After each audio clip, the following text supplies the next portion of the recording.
camping was always our thing. Me and my younger brother Danny spent every summer hiking into the forests of Washington State, setting up camp and getting away from the world. It was tradition, one that started when we were kids, when our dad used to take us. Some of my best memories were out there in the trees, roasting marshmallows over a crackling fire, hiking up rocky trails, and telling each other ghost stories that, at the time, felt real enough to keep us awake at night. But this year was different, because this year, Danny was gone. It had been 3 months since the accident, a drunk driver, a rainy night, and just like that, my little brother was gone. He was only 19. It didn't feel real even now. Some part of me still expected him to call, to text me a dumb meme, to show up at my door with that stupid grin on his face like he always did. I almost cancelled the trip. It felt wrong to go without him. But in the end, I went anyway. Maybe I thought it would help. Maybe I just didn't want to let go of the last thing we did together. Or maybe it was something else. Something I didn't want to admit to myself. The drive up to the trailhead was long and quiet.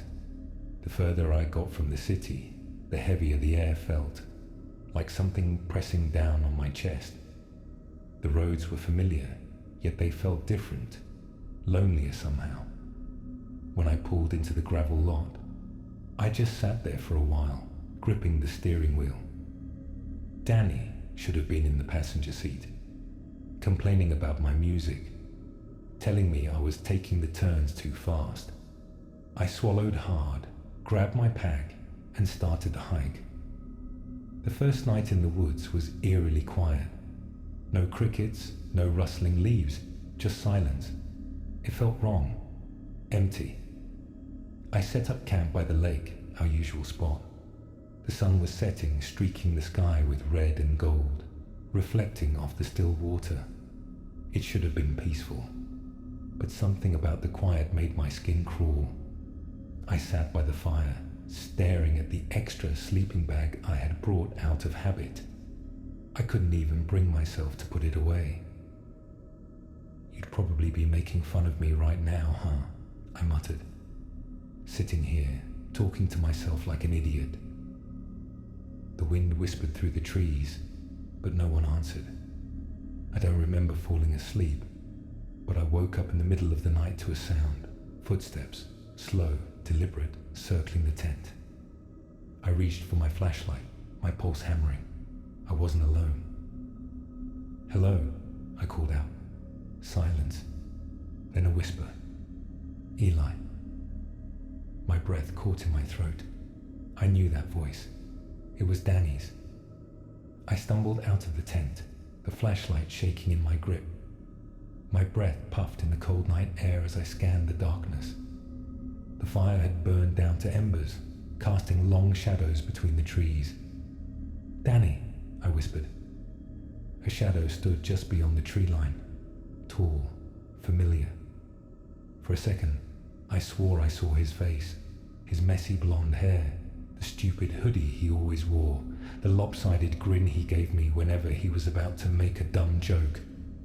Then, just like that, he was gone. The woods swallowed him whole, and I was alone again.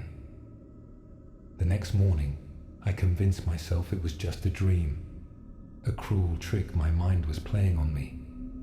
But as I packed up my gear, I noticed something on the ground near the fire pit. Something that shouldn't have been there. A Polaroid picture. Old, slightly crumpled, lying in the dirt like someone had left it for me to find. My stomach twisted as I picked it up with shaking hands. It was me and Danny, taken last summer, sitting by this very fire, laughing, the night sky stretching above us. I remembered that night. We had stayed up late talking about the future. Danny had been so sure about everything, so excited for what was ahead. But there was something wrong, because in the picture, Danny wasn't looking at the camera. He was looking at something behind me. His expression wasn't laughter, it was fear. And in the trees behind us, a shadow stood watching. I packed up and left that morning, but the further I got from the campsite, the heavier the air felt, like something was following me. The entire hike back to the car, I felt it. That awful, prickling sensation at the back of my neck. The weight of unseen eyes. The trees seemed darker, taller, pressing in on me. At one point, I swear I heard footsteps behind me, crunching leaves, a branch snapping. I spun around, heart pounding. Nothing. But then, from somewhere deep in the woods, I heard it again. A whisper. Eli. I ran the rest of the way to the car. I didn't tell anyone what happened. I didn't want them to think I was crazy. But deep down, I know what I saw. Danny was there that night. Or at least, something wearing his face. And I don't know if it was trying to warn me or lure me deeper into the woods. But I never went back. And I never will.